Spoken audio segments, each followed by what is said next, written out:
Baby found a bear. Cub trapped in an office building stairwell. What Baby did next was touching. The fluorescent lights hummed their lonely song through the 20th floor of the Marshall Building, casting harsh shadows that made everything look sharper than it should at 11:30 at night. Haley Dawson pressed her palm against her lower back, stretching after hours, hunched over spreadsheets that seemed to multiply every time she blinked. The office was empty except for her, or at least it should have been. That's when she heard it.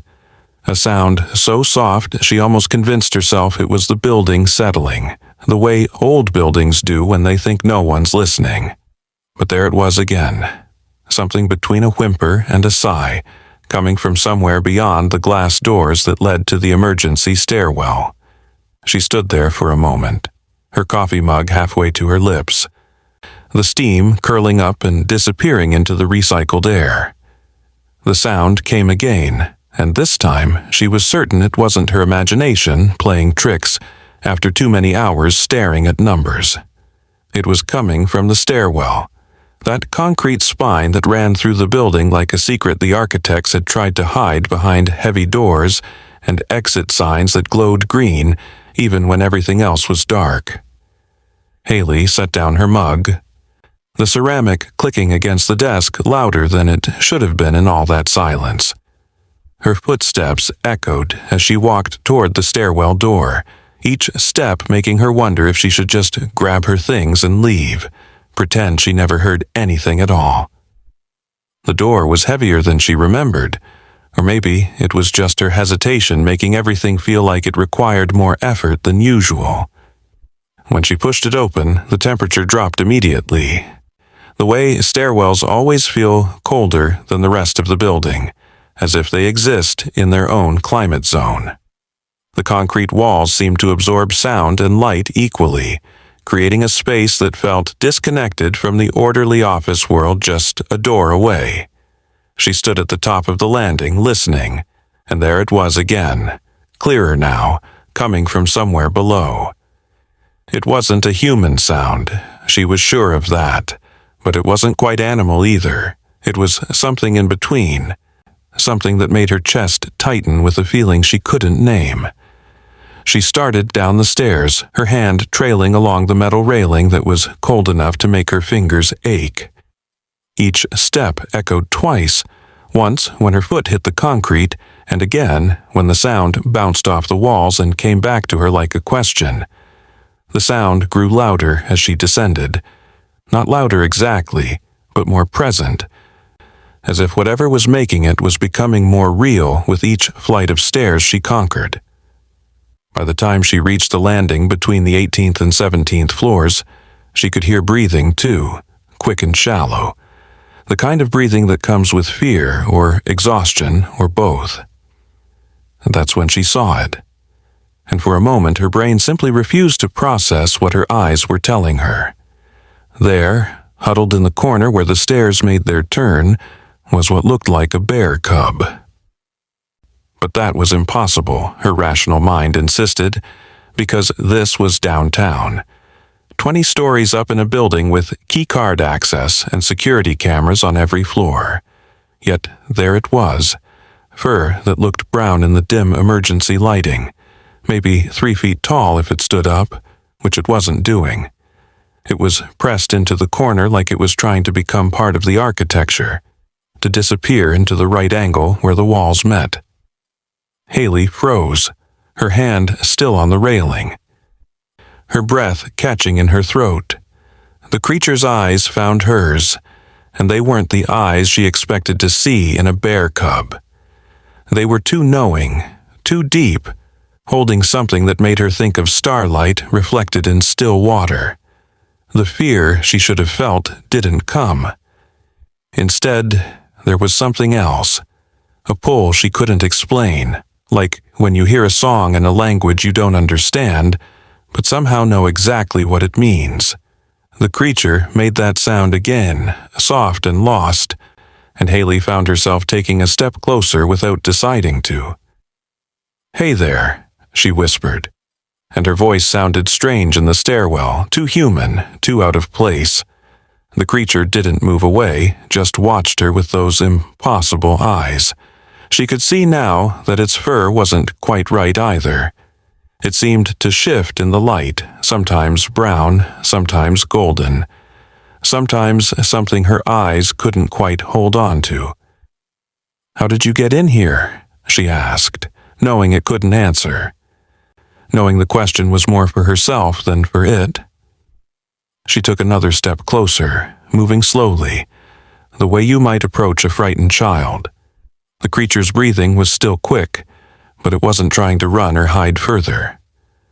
Up close, she could see that it was trembling, just slightly, a vibration that seemed to come from somewhere deep inside it.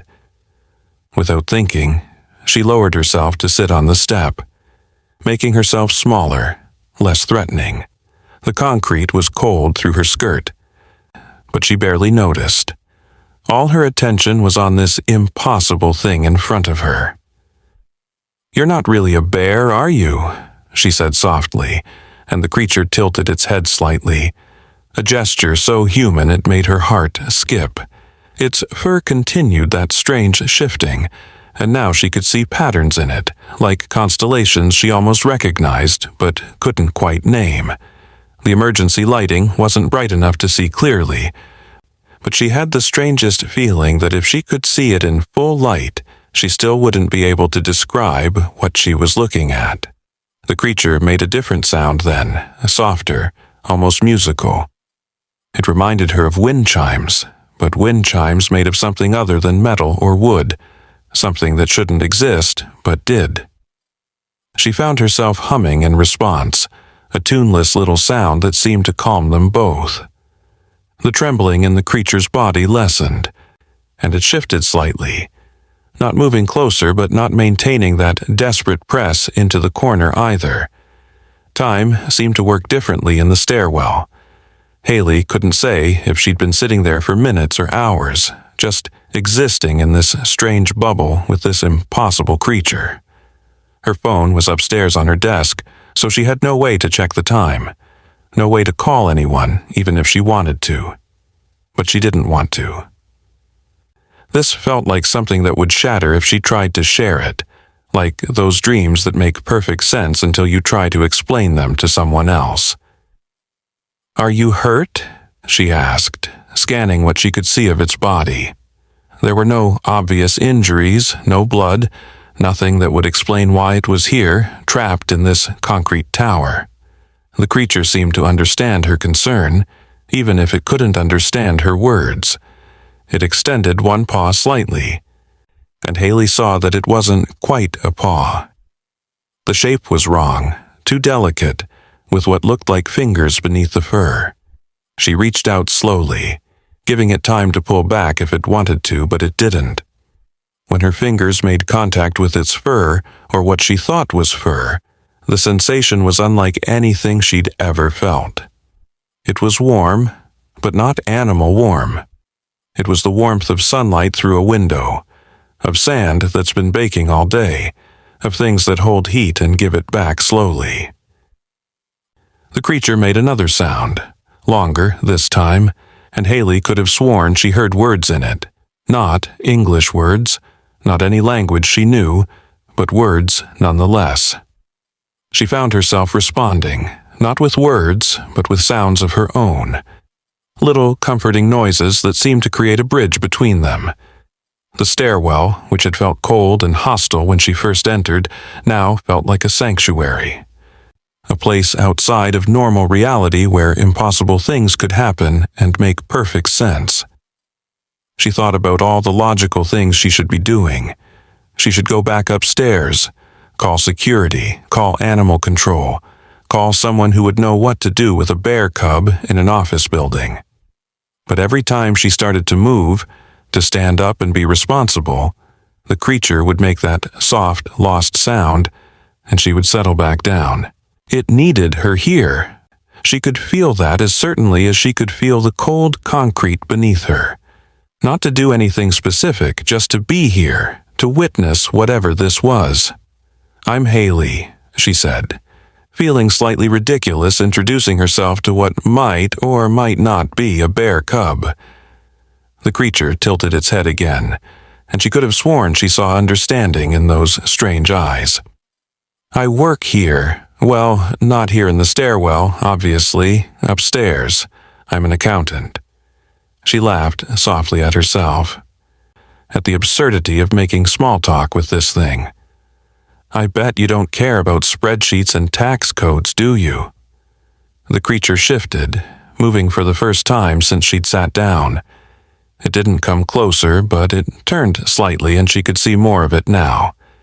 Its body was the wrong shape for a bear cub, too elongated in some places, too compact in others. And that fur that wasn't quite fur continued its strange dance, showing her glimpses of something underneath. Something that might have been skin, or might have been light, or might have been something else entirely. "Where did you come from?" she asked, not expecting an answer. The creature looked up then, not at the ceiling, but through it, as if it could see beyond the concrete and steel to something else. Its eyes held a longing that was so human, so recognizable, that Haley felt tears prick at her own eyes. Homesickness. That's what she was seeing. This thing, whatever it was homesick. Without thinking, she started talking, telling it about her own home, her apartment 6 blocks away with its temperamental radiator and the neighbor who played violin at odd hours. She told it about growing up in Ohio, about summers at her grandmother's house where the fireflies made the whole backyard look like it was full of tiny stars. She told it things she hadn't thought about in years, memories that surfaced like bubbles in still water. The creature listened, or seemed to, its breathing becoming slower, more regular. "You know," she said after a while, "I should probably be terrified right now, bear cub in a stairwell and all that, but I'm not. Is that weird? That's probably weird."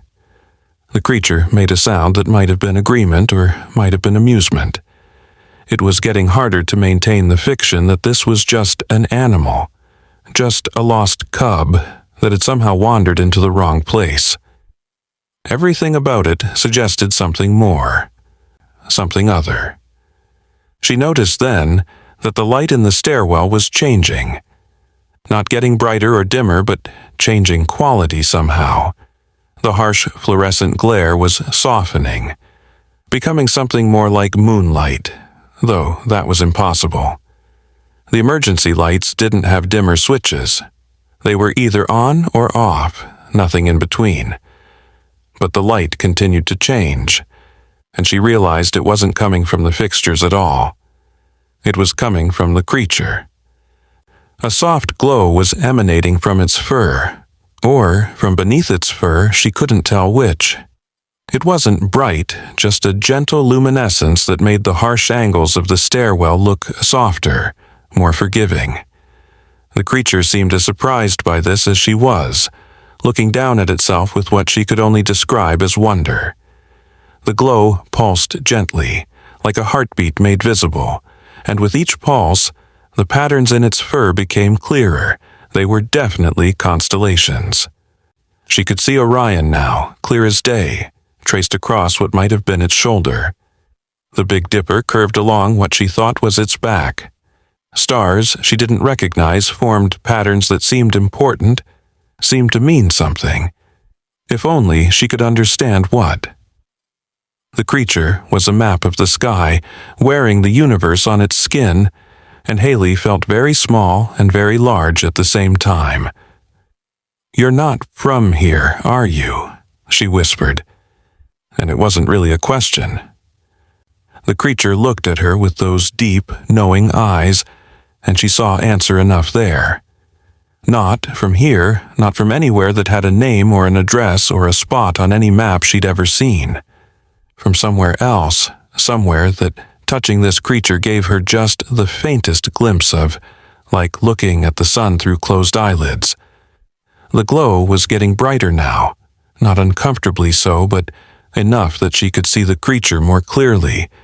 Its face was almost bear-like, but not quite. The proportions just slightly off in a way that made it more beautiful rather than unsettling. There was an intelligence there that no animal should have, a sadness too, and something else she couldn't name. Hope, maybe, or patience, or both.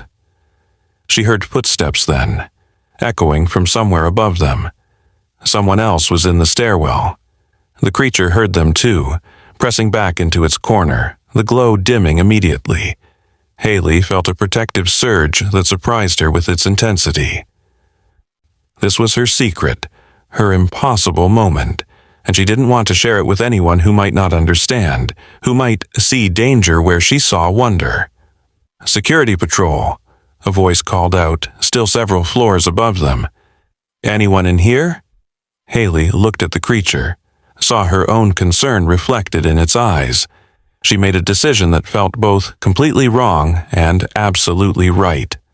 "Just me," she called back, her voice steady despite her racing heart. "Haley Dawson from accounting. I thought I heard something." The footsteps continued down, unhurried but purposeful. She had maybe a minute before whoever it was reached them. She turned to the creature, speaking quickly but quietly. "There's a service door on 15. It leads to the old freight elevator that nobody uses anymore. Can you understand me? 15. Service door. It might be a way out." The creature made no indication that it understood, but something in its posture changed. A readiness that hadn't been there before. The footsteps were getting closer. Haley stood up, positioning herself between the creature and the stairs leading up, though she wasn't sure what good that would do. "Miss Dawson." The security guard came into view, and she recognized him. Logan Carter, the night guard who always smiled at her when she worked late, who sometimes brought her coffee from his thermos when he did his rounds. He was young, maybe 25, with kind eyes and a way of making the empty building feel less lonely just by being there.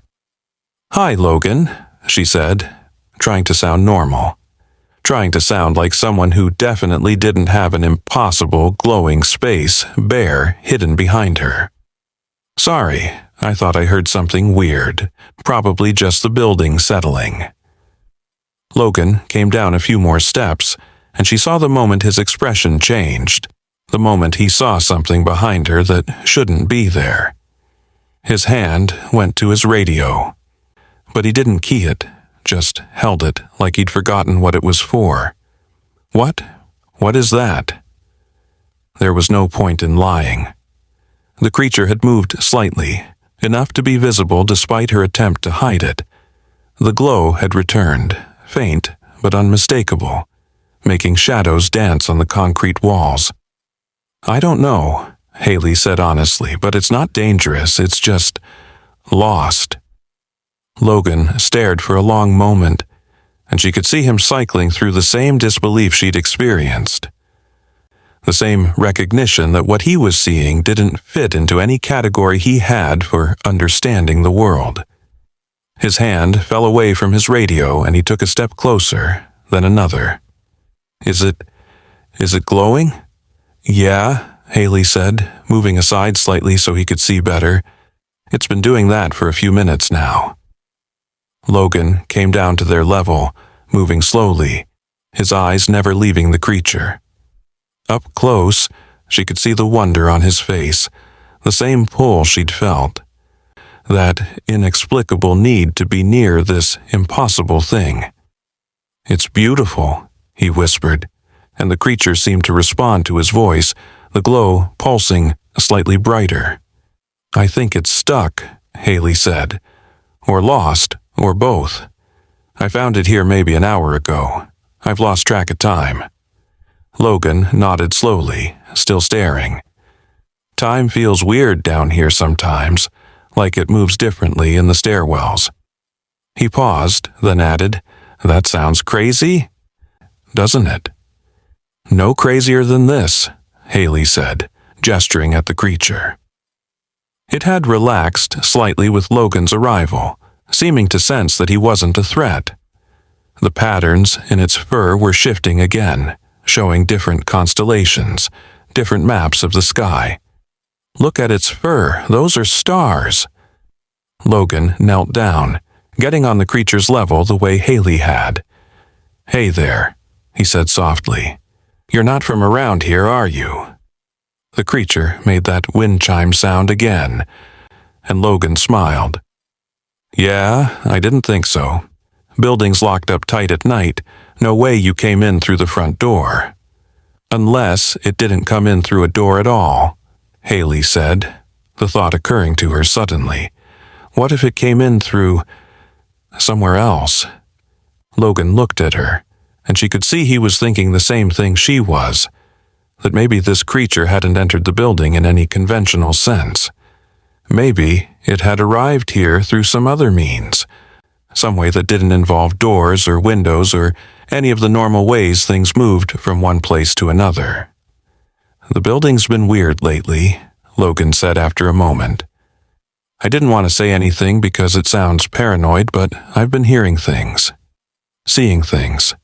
Little lights in the corners of my vision, shadows that don't match up with what's casting them. And the temperature keeps fluctuating in certain spots, like there are pockets of different weather inside the building."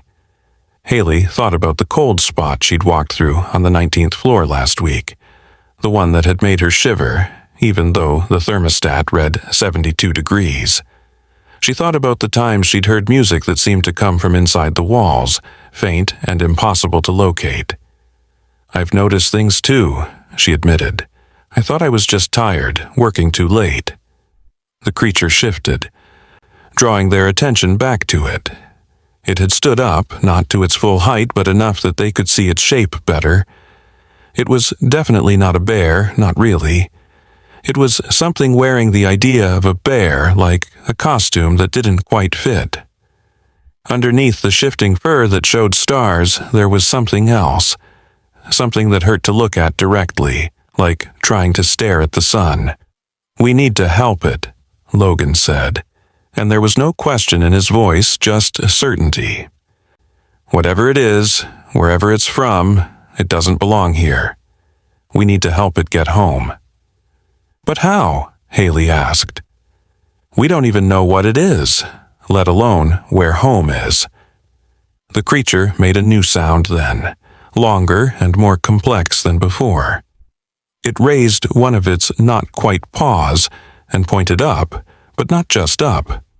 It was pointing at an angle, through the wall, toward something specific.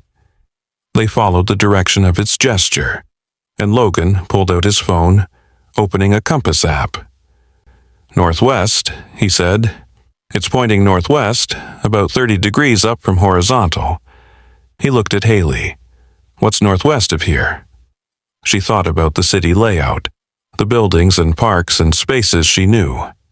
The park. Riverside Park is northwest. It's the biggest green space for miles. The creature made that wind chime sound again, but louder, more insistent. The glow in its fur brightened, and the star patterns began moving, actually moving. Like a time-lapse video of the night sky. They could see the constellations wheeling across its body, marking the passage of time, or maybe marking something else, some other kind of movement they didn't have words for. "Okay," Logan said, standing up. "Okay, we need to get you to the park, but how? I can't just walk you out the front door. There are cameras everywhere, and the night manager does his rounds at midnight." "What time is it now?" Haley asked. Logan checked his phone. 11:45. We have 15 minutes.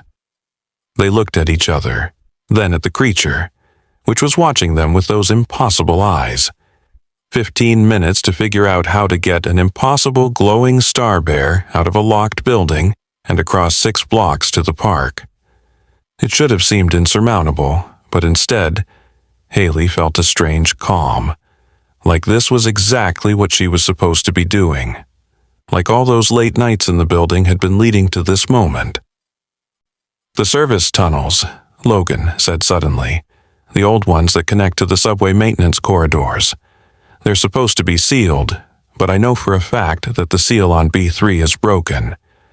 I've been meaning to report it, but..." He shrugged. I never got around to it." "Can we get there from here?" Haley asked. "Yeah, but we'll have to go down, not up, all the way to the basement levels, and it's going to be dark. The emergency lighting doesn't work down there." The creature stood fully then, and they could see it was ready to move, ready to follow them wherever they led. The trust in its eyes was almost overwhelming. It was putting its fate in their hands, believing they would help it get home, wherever home was. "Let's go," Haley said, and they started down the stairs, the creature between them, its glow providing just enough light to see by. The further down they went, the older the building felt. The paint on the walls changed from institutional beige to industrial green to bare concrete. The stairs themselves changed too, from poured concrete to metal grating that clanged under their feet. By the time they reached B1, the building felt like a different place entirely. This was the mechanical heart of the structure, all pipes and ducts and machines that hummed with purposes Haley didn't understand. Logan led them through a maze of corridors, past boiler rooms and electrical substations, deeper into the building than she'd known was possible. "I explore sometimes," he explained, seeing her amazement. "Night shift gets boring. You'd be surprised what's down here. There are rooms that aren't on any blueprint, spaces that shouldn't exist according to the architectural plans." The creature seemed more at ease down here, its glow steadier, brighter. Maybe it was the darkness that made it feel safer, or maybe it was something else. Some quality of these forgotten spaces that was more compatible with whatever it was. The star patterns in its fur had stabilized into a single configuration, one Haley didn't recognize. A map of some other sky. They reached B3, and Logan was right about the seal. What had once been a heavy metal door welded shut was now just a heavy metal door, the welds broken by time or temperature changes or something else. Logan pulled it open, and they were hit by a wave of air that smelled like earth and distance, and something else, something that made Haley think of the way the air smells just before a thunderstorm. "This is as far as I've gone," Logan admitted. "I don't know what's beyond here." The creature moved forward without hesitation, its glow illuminating a tunnel that seemed to go on forever. The walls were older than the building above, made of brick that might have been laid 100 years ago. There were pipes running along the ceiling, dripping water that had carved channels in the floor over decades. It should have felt claustrophobic, but instead it felt like possibility, like a secret passage in a story. They walked for what felt like miles, but was probably only a few blocks. The creature led now, seeming to know where it was going, turning at intersections without hesitation. Its glow revealed glimpses of the tunnel's history, graffiti from decades past, maintenance marks from workers long retired or dead, the accumulated evidence of a city's hidden life. Then the tunnel began to change. The brick gave way to something older, stone that looked hand-carved rather than machine-cut. The pipes disappeared, replaced by roots that had somehow found their way down through impossible amounts of earth and concrete. The air changed too, becoming fresher, carrying the scent of growing things. "This doesn't make sense," Logan said. But he didn't sound upset about it. He sounded amazed. "We're still underground, we have to be, but it feels like we're somewhere else," Haley finished. The creature's glow was reacting to something, pulsing in a rhythm that might have been excitement or recognition. The star patterns were moving again, faster now, showing the passage of seasons, years, maybe centuries. They emerged into a chamber that definitely shouldn't have existed. It was circular, maybe 30 feet across, with a domed ceiling that was covered in something that looked like stars but couldn't be, because they were still underground. The walls were covered in symbols that hurt to look at directly, Not because they were frightening, but because they were too complex for human eyes to process, like trying to see a color that didn't exist. In the center of the chamber was a pool of water that reflected the impossible stars above. The creature moved toward it without hesitation, and as it approached, the water began to glow with the same light that emanated from its fur. The reflection showed not the creature as they saw it, but something else, something made entirely of light and possibility. "This is it," Haley said, though she didn't know how she knew. "This is how it gets home." The creature turned to look at them, and in its eyes was gratitude so profound it made her chest ache. It made that wind chime sound one more time, longer and more complex than before. And somehow she understood it was saying goodbye, saying thank you, saying something about connection and chance and the thin places where worlds touch. Logan reached out, and the creature pressed its head against his hand for a moment. Then it turned to Haley, and she knelt down, wrapping her arms around it in a hug that should have been impossible, but wasn't. It felt like hugging starlight, like embracing the space between spaces. For a moment, she saw through its eyes, saw the world it came from, a place where light lived and thought and dreamed. It was beautiful beyond words, and she understood why it needed to go back. The creature stepped into the pool, and the water that shouldn't have been more than a few inches deep seemed to go down forever. It looked back at them one more time, those impossible eyes holding all the wonder of the universe, and then it dove, disappearing into depths that couldn't exist. The glow faded slowly, the impossible stars above dimming until they were just darkness. They stood there in the dark for a long moment, neither wanting to break the spell by speaking. Finally, Logan turned on his phone's flashlight, revealing they were in what looked like an old maintenance room. Perfectly ordinary except for the pool in the floor that was now just a shallow depression filled with regular water. "Did that really happen?" he asked. "Yeah," Haley said. It did. They made their way back through the tunnels, which now seemed exactly as long as they should be, exactly as ordinary as abandoned service tunnels should be. When they emerged back into B3, the building felt different.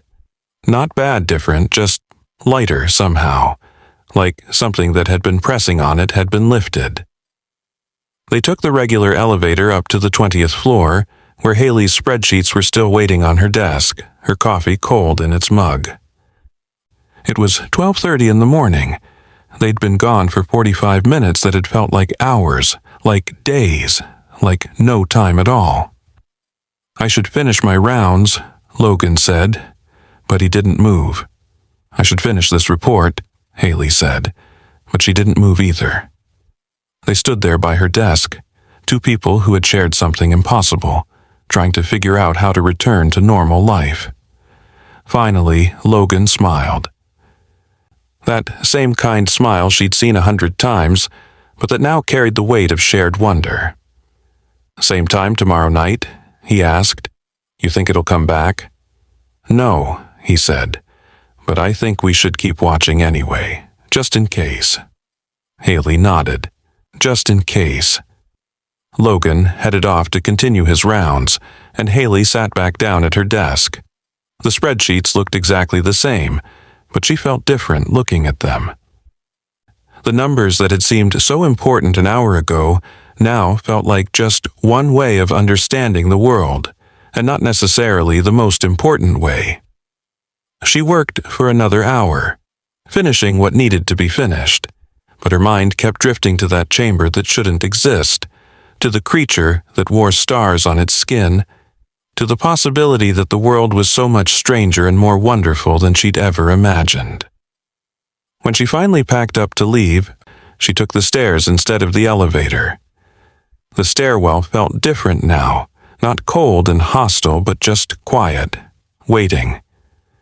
She stopped at the landing where she'd first seen the creature, and there was no evidence it had ever been there. No fur, no claw marks, nothing. But when she looked closer, she saw something glinting in the corner. It was tiny, no bigger than a grain of sand, but it glowed with that same soft light. She picked it up carefully, and it felt warm against her palm, like holding a piece of compressed starlight. She put it in her pocket, a reminder that impossible things sometimes happened in the spaces between what we expect and what is. The next few nights passed quietly. Haley worked late. Logan did his rounds, and they would meet in the stairwell around midnight, not really expecting anything but unable to stop hoping. They talked about normal things mostly, work and weather and the little frustrations of daily life. But sometimes they talked about that night, about what they'd seen, about what it might mean. I looked up those symbols, Logan said on the third night, the ones on the walls in that chamber. I couldn't find anything exactly like them, but there are similar patterns in Aboriginal Australian art, in ancient Celtic designs, in petroglyphs from the American Southwest, always in places that were considered thin. Thin? Haley asked. Places where the boundary between worlds is weaker, where things can cross over. She thought about that, about the possibility that their ordinary office building had been built on one of those thin places, or maybe that the creature's presence had made it thin temporarily. Either way, it suggested a world full of possibilities she'd never considered. On the fifth night, something changed. They were sitting in the stairwell, sharing coffee from Logan's thermos, when they heard it. Music, faint and impossible to locate, but definitely music. It wasn't the wind chime sound the creature had made, but something else, something that sounded like instruments that didn't exist, playing a song that had never been written. They followed the sound down, past B3, past the broken seal, into the tunnels. But this time the tunnels were different. There were lights in the walls, not electric lights, but something organic, like bioluminescent fungi or deep-sea creatures. The music got louder as they walked, and they could hear other sounds too. Footsteps that weren't theirs. Whispers in languages they didn't recognize. They never found the source of the music. The tunnels seemed to go on forever, branching and dividing into a maze they didn't dare explore too deeply. But they found other things. Rooms that contained gardens growing without sunlight. Pools of water that reflected skies from other worlds.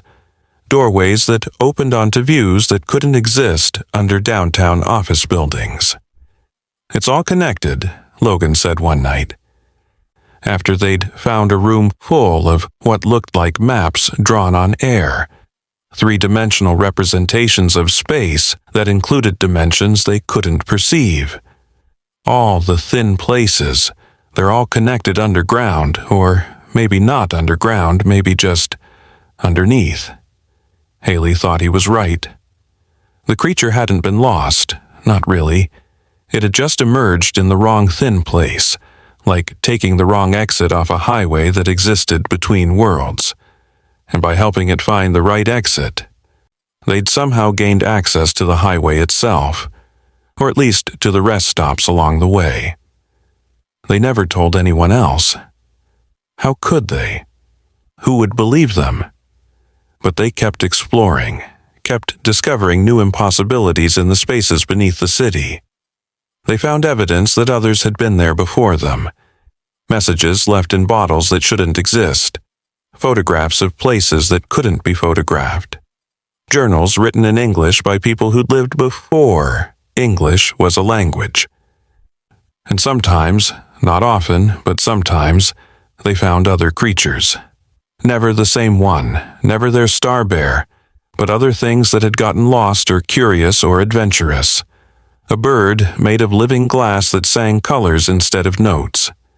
A cat that existed in 7 dimensions simultaneously and could only be partially perceived in their 3. Something that might have been a butterfly if butterflies were made of folded space and powered by tiny black holes. They helped when they could, pointed the way to exits they'd mapped, offered water that reflected the right stars.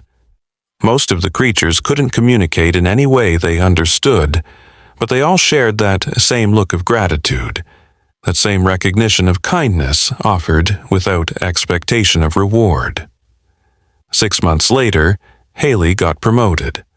The long hours had paid off, her boss said, not knowing that most of those hours had been spent in impossible spaces rather than at her desk. She celebrated by buying better flashlights, ones that could illuminate even the darkest corners of the underneath. Logan started taking classes in ancient languages, trying to decode the symbols they kept finding. He made progress slowly, understanding fragments, pieces of larger stories that suggested the thin places had always been there, that there had always been people who knew about them, who'd kept them secret not out of fear, but out of respect for their strangeness. A year later, they were still exploring, still finding new wonders.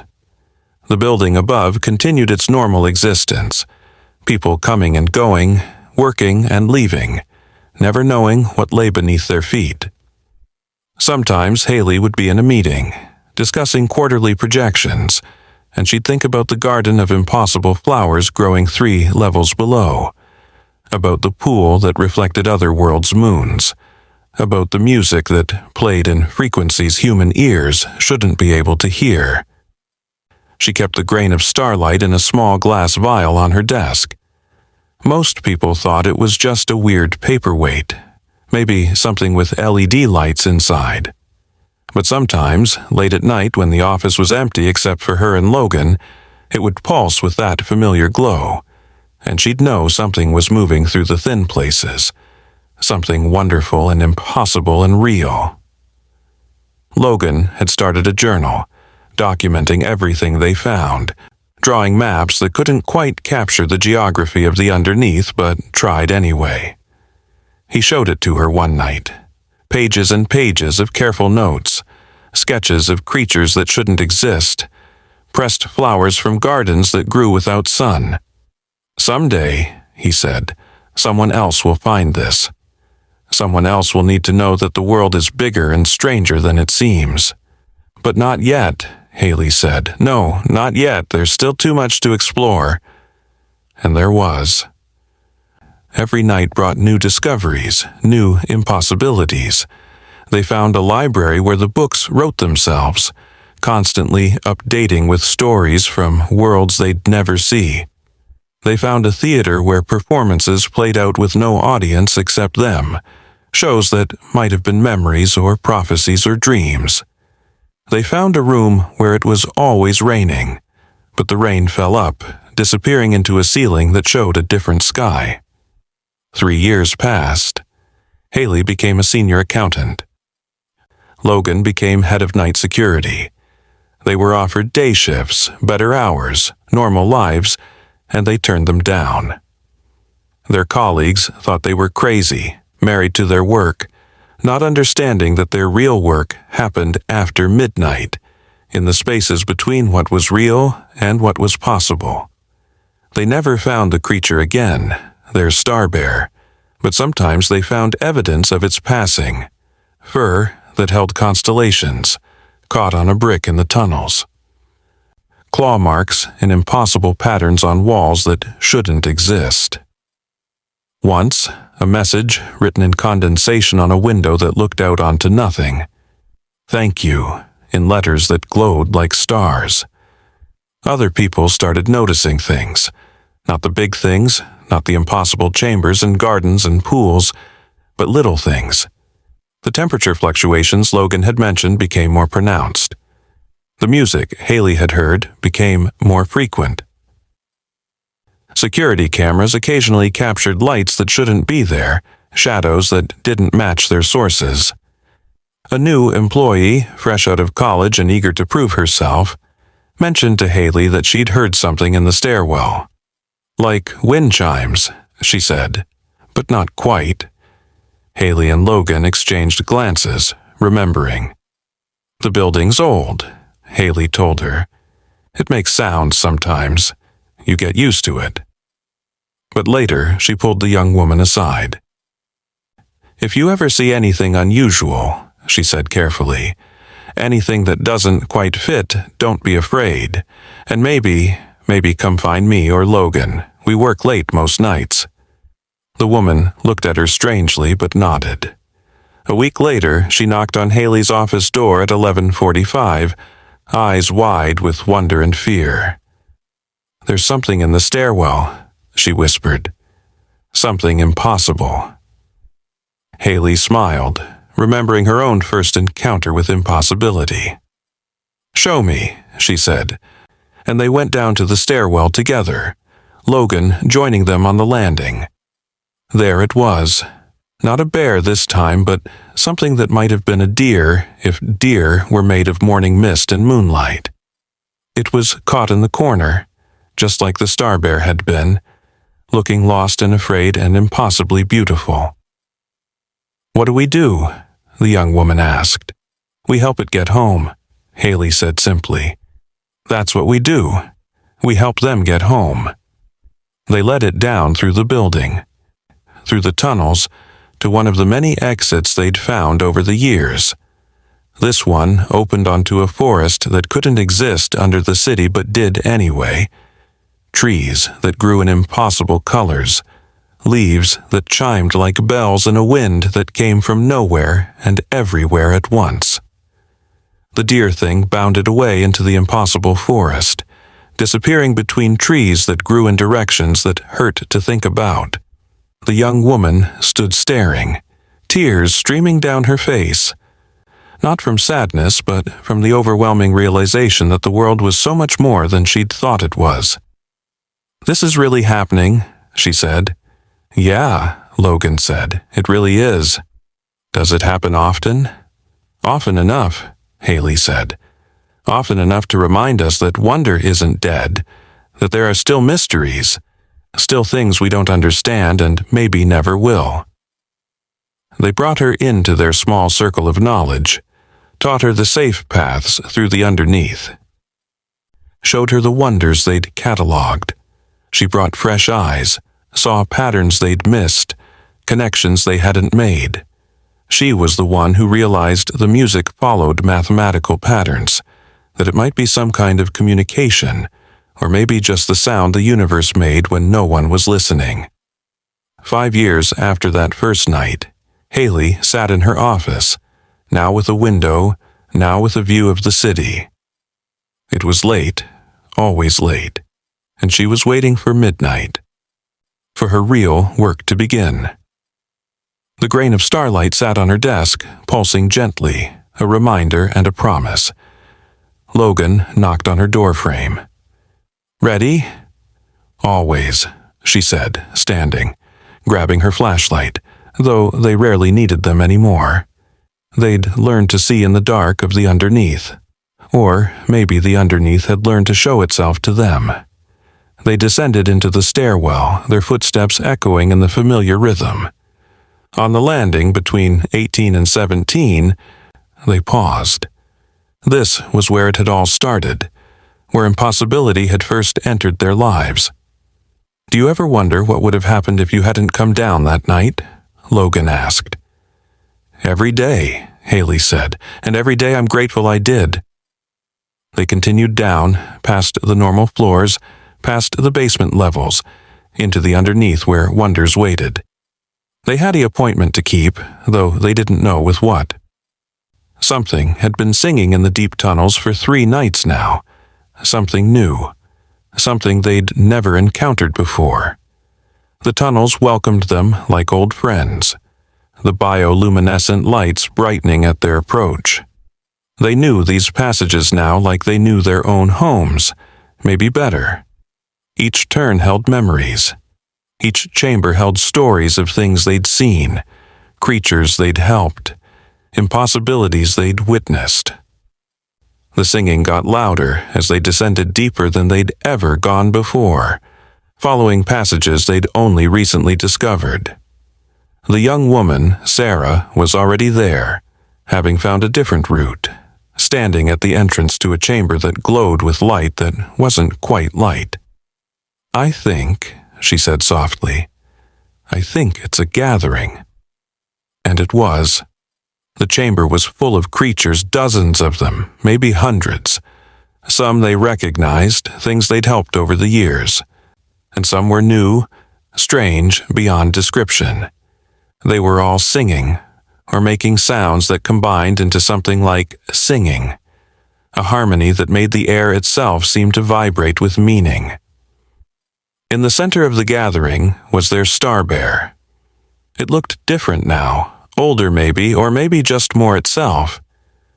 The constellations in its fur were clearer, showing not just stars but the spaces between them, the dark matter that held everything together. It saw them and made that wind chime sound, but louder, more joyful than they'd ever heard it. "You came back?" Haley whispered. The creature moved toward them, and the other beings parted to let it through. When it reached them, it did something it had never done before. It spoke, not in English, not in any human language, but in something that bypassed their ears and went straight to understanding. "You helped me home," it said, though "said" wasn't the right word. "Now I help you understand. This is the gathering. This is where the thin places meet. This is where we celebrate the connections, the ones who help, the ones who see." The chamber expanded, or maybe their perception of it expanded. They could see it wasn't just a room, but a nexus, a place where thousands of thin places touched. They could see other humans there too, people from different times, different places, all of whom had found the underneath, had helped lost things find their way home. "We are the bridge builders," the star bear continued. "You, us, all of us. We keep the connections alive, keep the wonder flowing between worlds. Without us, the thin places would thicken, the worlds would separate completely, and something precious would be lost." The singing grew louder, and Haley realized she could understand it now. It was gratitude, millions of voices across dimensions expressing thanks for safe passage, for kindness shown, for bridges maintained. It was the most beautiful thing she'd ever heard. "This happens every year," the star bear explained. "On the anniversary of first contact, first help given. You've been part of it for 5 years now, but this is the first time you've been deep enough to see it, ready enough to understand it." Logan was crying, she realized, and so was she. Sarah had fallen to her knees, overwhelmed by the magnitude of what they were witnessing. The gathering continued for hours, or maybe minutes, or maybe days. Time didn't work right in the Nexus, didn't need to. They learned so much that night.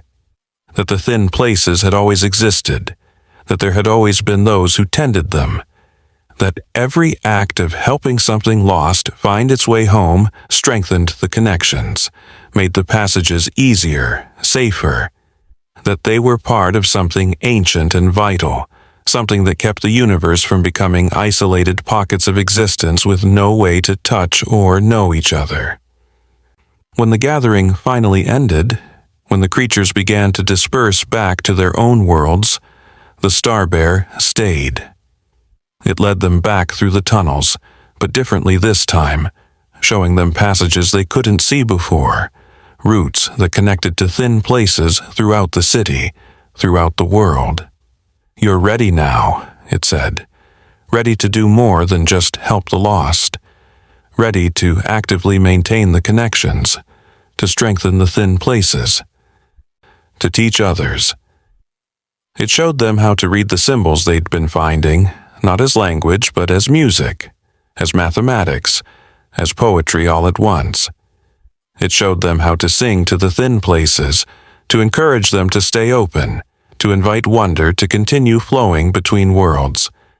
And then, as dawn approached in the world above, it prepared to leave again. "Will we see you again?" Haley asked. "Every time you help something lost," it replied. Every time you keep a thin place open. Every time you teach someone else to see.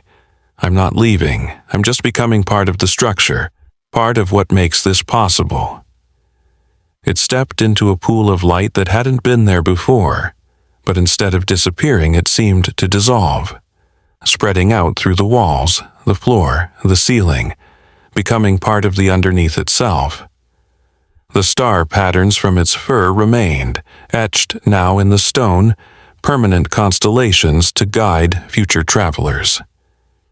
They emerged from the building as the sun rose, looking exactly like 3 office workers finishing an all-nighter. But they carried the night's revelations with them, the knowledge that they were part of something vast and beautiful and necessary. The work continued. Days in the office, nights in the underneath.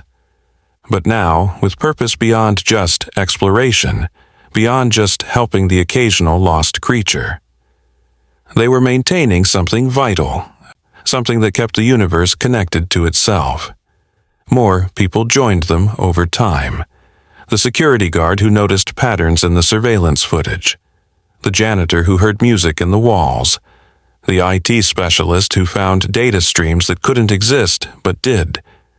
Each one carefully introduced to the truth. Each one taking their place as bridge builders, as keepers of the thin places. 10 years after that first night, Haley stood in the stairwell where it all began. She was training someone new, a young accountant who'd heard something impossible and had the courage to investigate. The building was full of such people now. A secret society of wonder keepers hidden in plain sight among the lawyers and accountants and administrative assistants.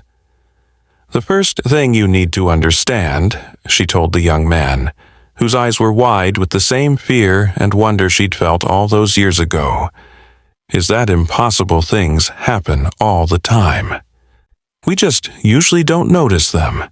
But once you start seeing them, once you start helping them, you become part of something bigger than yourself.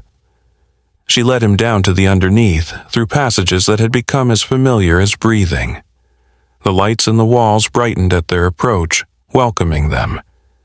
In the distance, something was singing, something new and lost and beautiful. "What is that?" he asked. "I don't know," Haley said, smiling. "Let's go find out." They walked deeper into the underneath, into the mystery, into the wonder that never ended. Behind them, the star patterns in the walls glowed softly, a reminder that help given freely creates connections that last forever, that kindness shown to strange and impossible things makes the whole universe a little bit brighter. And somewhere, in the space between spaces, a creature that had once looked like a star bear watched and was pleased. The bridges were strong. The connections held. The wonder continued to flow between worlds, keeping them all a little less alone in the vast dark of existence. The building stood above them, ordinary and extraordinary at once, a place where spreadsheets and stardust coexisted, where the impossible was just another thing that happened after midnight. The thin places remained thin, tended by those who understood that the most important work often happened in the spaces between what we expect and what is. And in the stairwell where it all began, if you knew when to look and how to listen, you could still sometimes hear it. The sound like wind chimes, but not quite. The music of connection. The song of things finding their way home. 2 chapters of mentioned part has completed. The morning after the gathering changed everything, though you wouldn't know it from looking. Haley sat at her desk, spreadsheets open on her screen, looking every bit the senior accountant she was supposed to be. But the grain of starlight on her desk pulsed with a new rhythm, and she could feel the building differently now, like she'd learned to read its secret heartbeat. Logan passed by her office on his morning rounds, having stayed through the night as always, and they shared a look that contained universes of understanding. Sarah had called in sick, needing time to process what she'd witnessed, but Haley knew she'd be back. Once you'd seen the gathering, once you'd understood your place in the great work of keeping the worlds connected, you couldn't just walk away. It became part of you. Or maybe you became part of it. The distinction didn't matter much anymore. That evening, as the office emptied and the familiar quiet settled over the building, Haley found herself drawn to the windows. The city spread out below, lights beginning to twinkle on as darkness fell. But now she could see more than just the ordinary cityscape. She could see the thin places, glowing faintly like stars that had fallen to earth and taken root. There was one in the park, right where they'd originally thought to take the Star Bear. Another pulsed gently from the old subway station that had been abandoned for decades. A third flickered from the rooftop garden of the hospital 3 blocks away. "You can see them now, can't you?" Logan's voice came from behind her. He'd approached so quietly she hadn't heard him. Or maybe she'd been too lost in the new view to notice. "All of them," she confirmed. "They're everywhere. How did we never notice?" "We weren't ready to notice. We saw one impossible thing and that opened the door. But now," he gestured at the city full of hidden wonders, "now we're part of the network. We can see what needs to be seen." They stood there for a moment. 2 people who'd started as colleagues and had become something more, not romantic but deeper than that. Connected by shared wonder and purpose. Then Logan's radio crackled, and a new voice came through, nervous and uncertain. Mr. Carter, this is James from maintenance. I'm in the East Stairwell, and I think you should come see this." Logan and Haley exchanged glances. They knew that tone, that particular mixture of fear and awe that meant someone had stumbled onto something impossible. Logan keyed his radio. "On my way, James. Don't touch anything. Don't run. Just wait for me." They found James on the 10th floor landing, pressed against the wall, staring at something that shouldn't exist. It looked like a tear in the air itself, about 3 feet long, edges rippling like water. Through it, they could see not the concrete wall that should be there, but what appeared to be a forest made of crystal, trees of pure quartz catching and refracting light that came from no visible source. "It just appeared," James whispered. "I was checking the emergency lights and the air just tore, like paper. Is this real?" "It's real," Haley said gently, moving closer to examine the tear. She'd seen something like this described in Logan's journal, in the entries from other bridge builders they'd found in the underneath. "It's a new, thin place forming.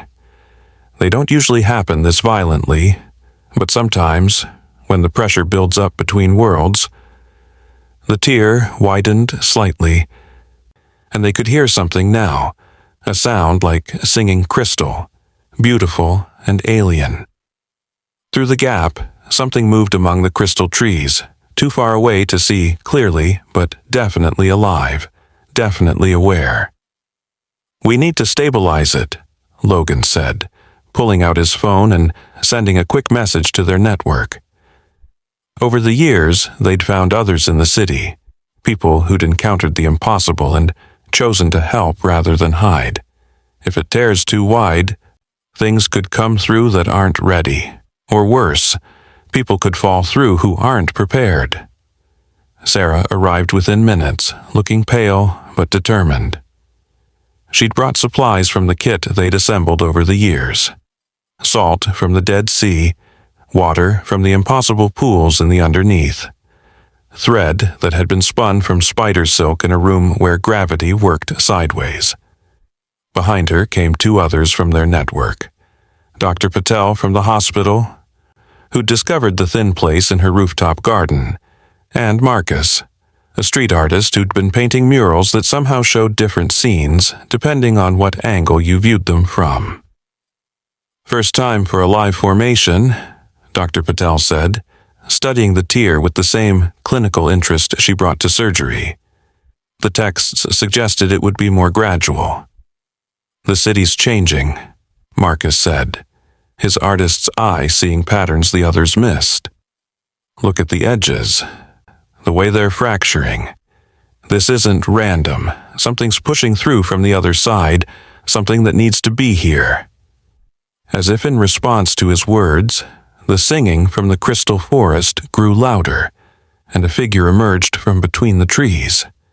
It was humanoid but not human, made of what looked like living glass, its body containing swirling galaxies of light. It approached the tear from its side, moving carefully, deliberately. "It's trying to communicate," Sarah said suddenly. She'd been studying the mathematical patterns in the music, the same skill that had helped her understand the gathering. The song, it's not just music, it's language, or maybe language before it becomes words. She began to hum, trying to match the tones, and the creature stopped, tilting its crystalline head. The tear stabilized, no longer widening, and the creature came closer, until it was just on the other side of the opening. This close, they could see its face, features that were almost human but refracted, like looking at someone through a prism. It reached out one hand, stopping just at the boundary between worlds. Haley understood what it was asking. Not to come through, not yet, but to make contact, to establish connection. She reached out her own hand, stopping just short of touching, and in the space between their almost touching fingers, something sparked. Not electricity, but possibility. Images flooded her mind. The crystal forest, but alive with thousands of these beings, a whole civilization of living light. They'd been searching for a way to connect with other worlds, had felt the thin places but couldn't access them from their side. Then they'd sensed the gathering, felt the strengthening of the connections, and had known it was time to try.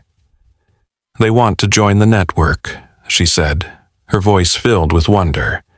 "They want to be part of the bridge building.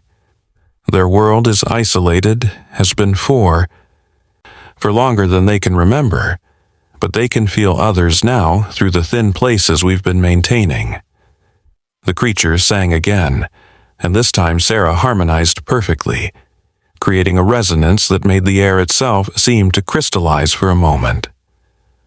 The tear began to change, not healing, but transforming, becoming less of a wound and more of a doorway.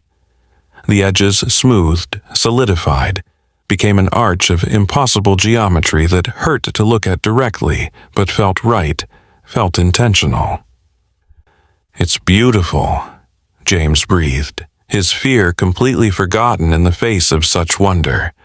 The crystal being stepped back, gesturing for them to follow, but Haley shook her head. "Not yet," she said, somehow knowing the being would understand. "We need to prepare, to make sure it's safe for both sides." The being nodded, a gesture so human it was startling, and began to sing again.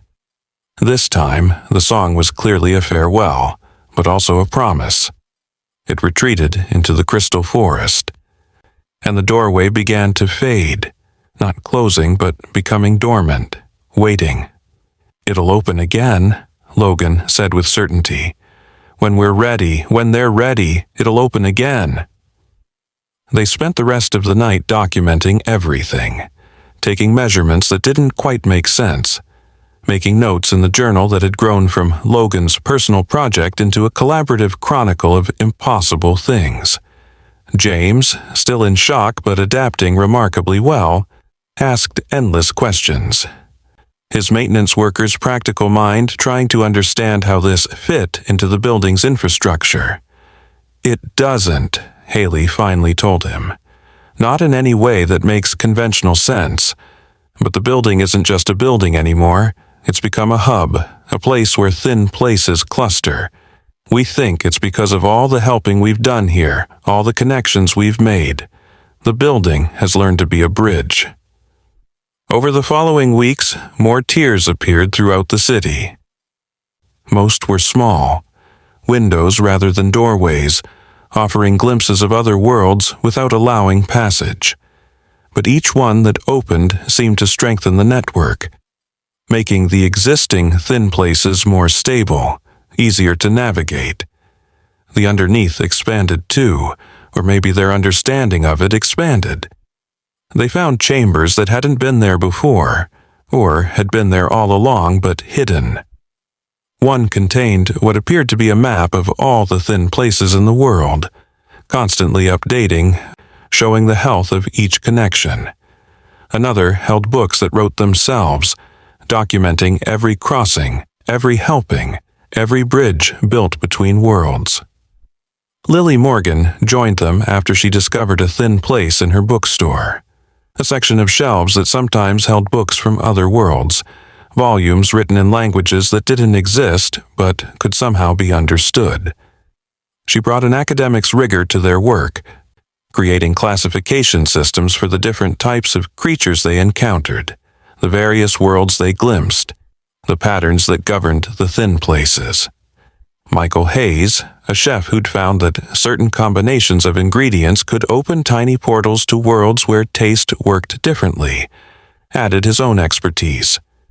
He learned to cook meals that could nourish creatures from other dimensions, food that existed in more than 3 dimensions, flavors that conveyed meaning beyond sensation.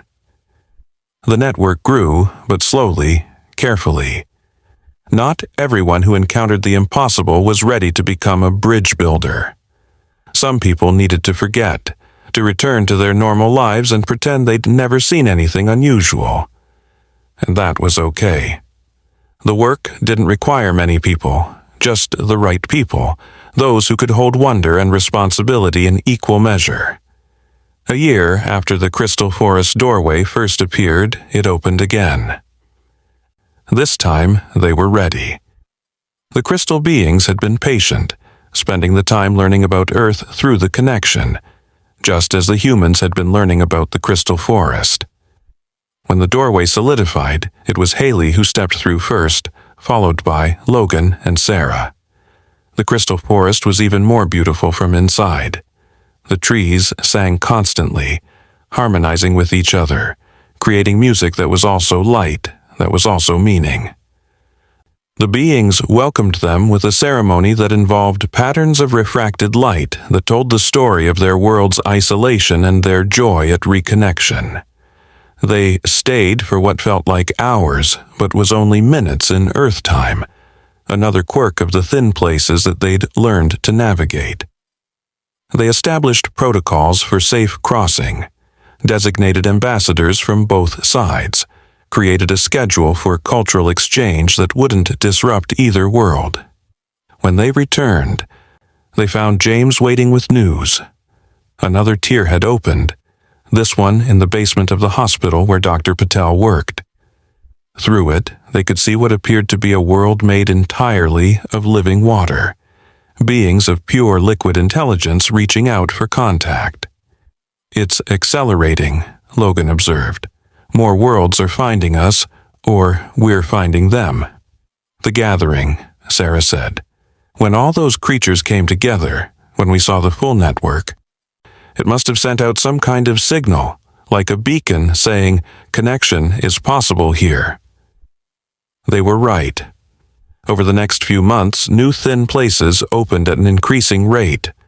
Some were permanent, like the Crystal Forest door. Others were temporary, lasting just long enough for a lost creature to find its way home, or for a brief exchange of knowledge. Each one added to their understanding, to the great work of keeping the worlds connected. The Star Bear's presence could be felt in all of it. Its essence, dissolved into the structure of the underneath, guided them, suggested paths, warned of dangers. Sometimes, in the quiet moments between crossings, they could hear its wind chime voice, encouraging, approving, reminding them that every connection made the universe a little less lonely. 5 years after the second gathering, they held one of their own. Not in the underneath, but on the roof of the Marshall Building, under a sky that showed more stars than should be visible in the city. All the bridge builders were there, nearly 50 people now, each with their own stories of impossible things made possible through kindness and courage. They shared their experiences, their discoveries, their questions. Dr. Patel had learned to perform surgery on beings whose anatomy existed in more than 3 dimensions. Marcus had created murals that served as windows between worlds, allowing visual communication where language failed. Michael had discovered that certain meals could heal rifts between dimensions, that food could be a form of bridge building all its own. As midnight approached, they felt it, a familiar presence, a beloved impossibility. The Star Bear materialized on the rooftop, not fully solid but visible, tangible, real.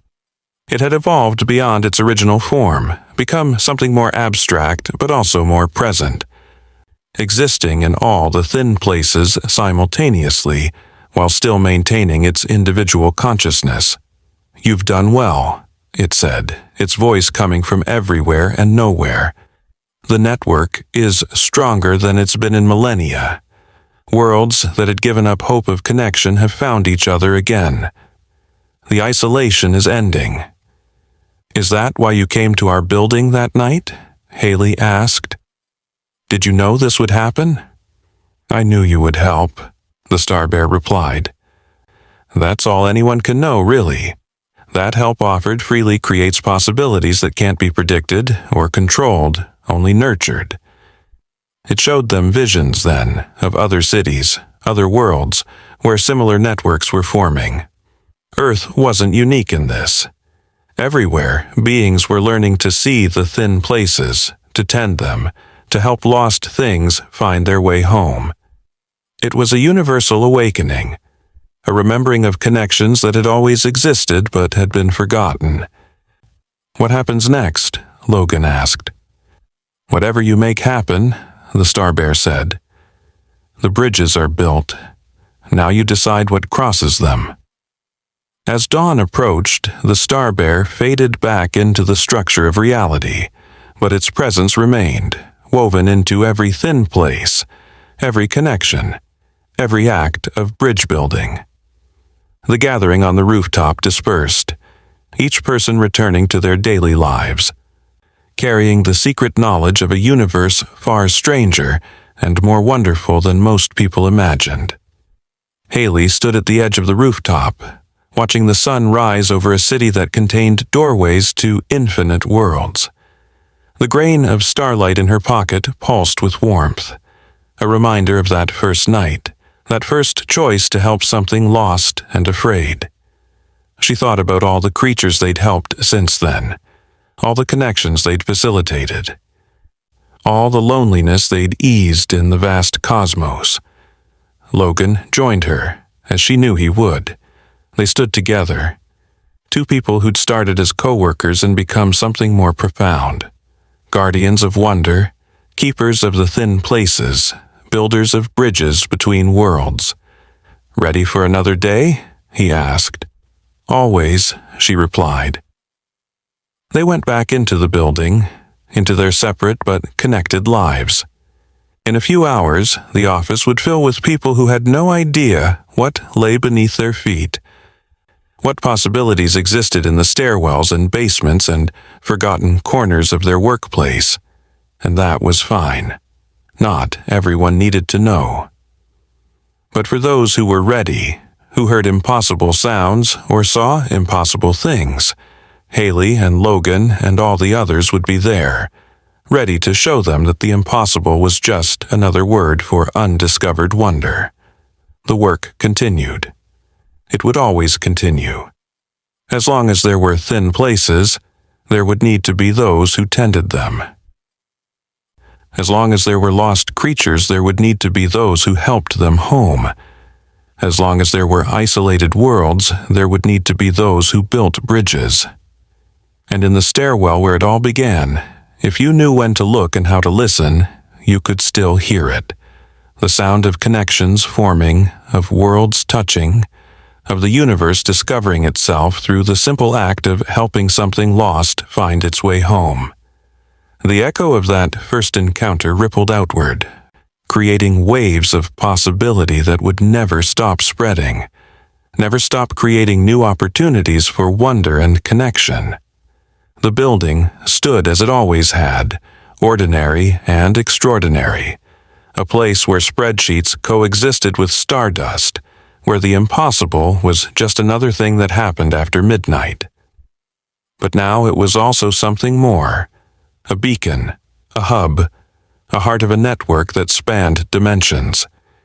Every person who worked there, whether they knew it or not, was part of something magnificent, their daily presence contributing to the stability of the thin places, their ordinary lives providing the foundation for extraordinary connections.